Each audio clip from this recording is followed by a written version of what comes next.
We want to start page numbering from introduction page.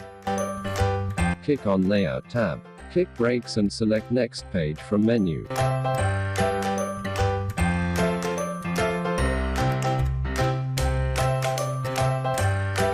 Now click Insert tab and click Page Number. Select your desired page number location.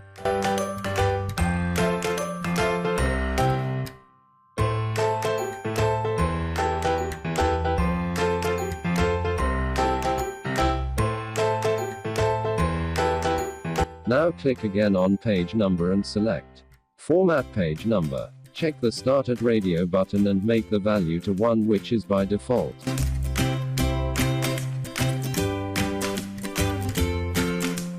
Now click on Design tab and make sure Link to Previous menu is not selected.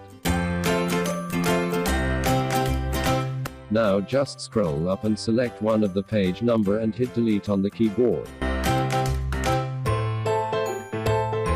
That's it, you have now what you were looking for. Like, subscribe and share with your friends and family.